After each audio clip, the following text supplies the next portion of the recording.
saaka meesha shulka dhacay waa tignay waxaa isku dhacay laba gaari oo nooca noohada la yidhaahdo yahay midka kaletuna waa nooca jeesarta oo boosoosa ka yimid kan kaletuna bahar buu ka yimid shilka waxaa ku dhintay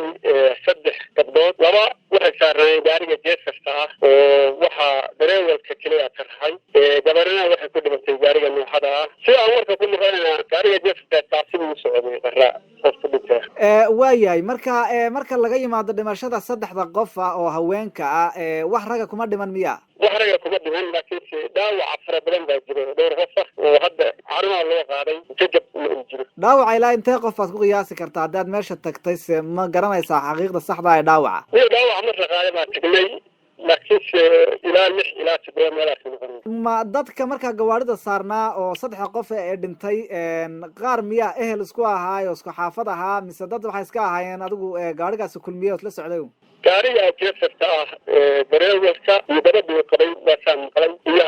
gabadha habaryarteed oo wada saarnaa marka labadii dumarkaaba ku dhintay marka dareewalkii gaariga saarnaa ee jeesarta waday isaga maxaa soo gaadhay gaariga 2 qof ku dhimatay isagu dhaawac weeye marka carnadiisa mid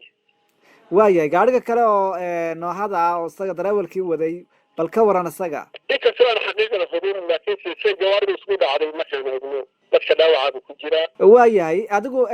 deegaanka waaciyaad ka mid tahay intee kilomitr bay ku jirtaa meesha shilkani ka dhacay meesha waxay waaciyo u jirtaa qiyaastii 38 kilomitr waxayna u dowdahay galweyn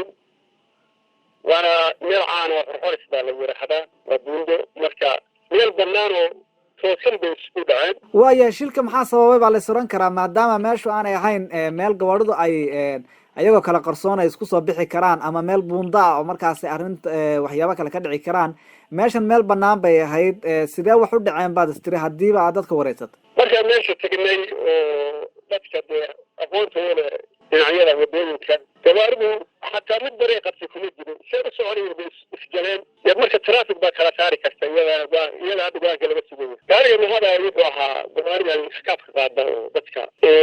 xawliga ku soconayeen wax ka fahmaysaa gaari walba dhankii ka yimid buu